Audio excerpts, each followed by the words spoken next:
ইসলামী আইনের বিরুদ্ধে অপপ্রচার করা হয়। এরা তো ক্ষমতায় গেলে সমস্ত মানুষকে পঙ্গু বানায় ফেলবে। কয় কীভাবে?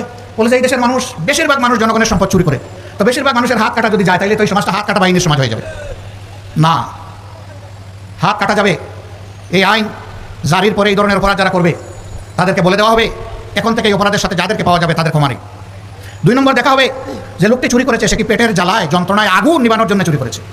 যদি এমন হয় রাষ্ট্রের দায়িত্ব হবে আগে তার আগুন নেবানো, হাত কাটানো, আগে তার বৈধ আয় উপার্জনের ব্যবস্থা করে দেওয়া। যদি সেরকম কিছু সক্ষমতা তার না থাকে তাহলে রাষ্ট্রকেই পরিবারের দায়িত্ব বহন করতে হবে। এরপরে লোকের বশবর্তী হয়ে কেউ যদি চুরি করে তাহলে 2-1টা হাত কাটা যাবে প্রকাশ্যে, গোপনে নয়, যাতে সারা দেশবাসী এটা থেকে শিক্ষা নেয়। এখন কে সমাজে হাত কাটা বাহিনীর সদস্য হতে চাইবে? তখন পরিবারের সদস্যদেরকে বলবে চুরি করবো তোমাদের জন্য, হাত কাটা যাবে আমার, আর এই হাত নিয়ে অপমানজনকভাবে আমি বেঁচে থাকবো, আমার পক্ষে আজ থেকে আর চুরি করা সম্ভব নয়। জিনার শাস্তির সঙ্গে স্যার বলে যে সব মানুষই তাইলে মারা যাবে, এরকম গোপনে ছুটিয়ে প্রকাশ্যে কত ধরনের জিনা হচ্ছে। হ্যাঁ, ওরকম 2-1 জনের শাস্তি হলে বাকিরা তওবা করে আড়ালে চলে যাবে ইনশাআল্লাহ।